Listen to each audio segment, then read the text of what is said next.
Okay, so now that you have all the formal training necessary for the assignment, we now go on to the actual assignment itself. Those little cards are going to be 2 inches by 3 inches. Everybody's going to have a set of these cards. Okay, so in the class we have 22 individual cards being made. All have like some kind of cool quote to them. And think of it this way, if you do it the right way, and you make these an indirect way of saying something to somebody without saying it, like let's say a quote on greed, if your friend's being a greedy, you know, a greedy friend, you just leave this like in their locker and it just conveys a message. They actually have to think about it. What are you trying to say? Are you saying I'm greedy?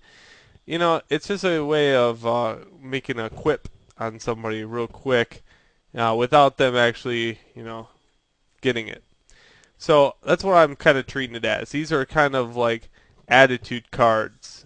So we got the actual graphic that conveys the message being a quote from some famous person, at least some famous person, or at least a quote that actually makes sense. Don't quote Mickey Mouse or anything like that, okay?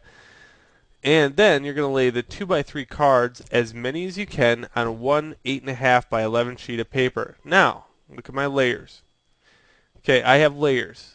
These are my copies. They're all on one layer.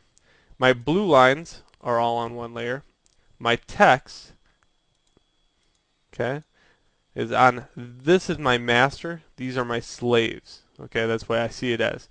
So this is my original one that I could turn on and off. My graphic for that one and the shadow for that one. Then what I did, I duplicated it over times whatever you could fit on an 8.5 by 11 sheet of paper. And I also have this thing called trim lines.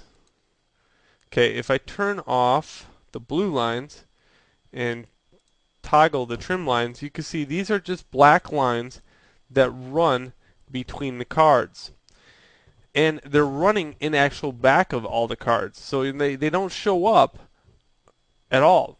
What I see is these trim lines. So what I could do is when I cut these out, I can line this line up and this line up with my trimmer. Oops, let me get this out of the way. Okay, default workspace.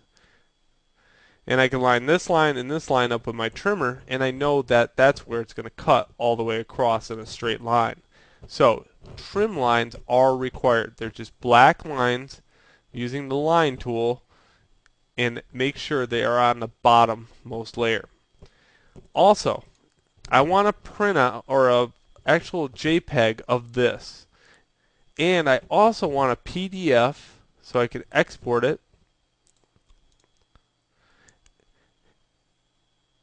And what I want here is a PDF that shows something.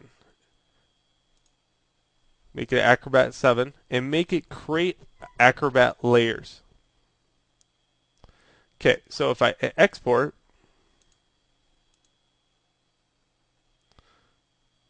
this is also going to go on the internet site where you're posting your JPEG. So you're going to have a JPEG of it and you're going to post your PDF file too. If you're still unsure about this, if you go to the houseoftutorials.net, go to the media class, on the left hand side there's student gallery. Student gallery will take you to my gallery, and I've set up my gallery to kind of match what a student's gallery should look like. So you'll see exactly how to put that in. Okay, so it's taken a little while because think about it, it's making a layer for everything, and it's also separating that into PDF. So here I got this, and you can see these trim lines in my layers palette.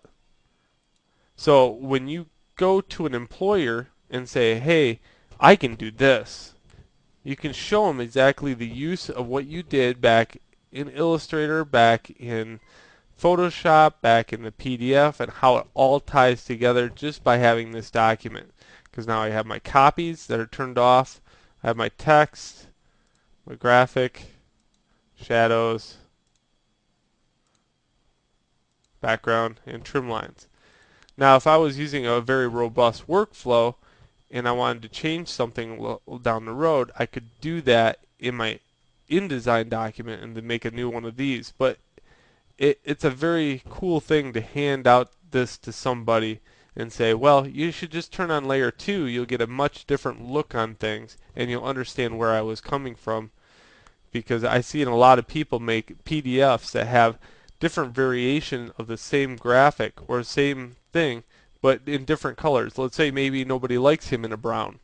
Well, I could actually make a PDF that has him in a green format with brown eyes, and if the client didn't like the brown one, I could just say, well, why don't you just toggle the green one on over in the layers and you'll be able to see that. Alright, so that's your assignment and enjoy.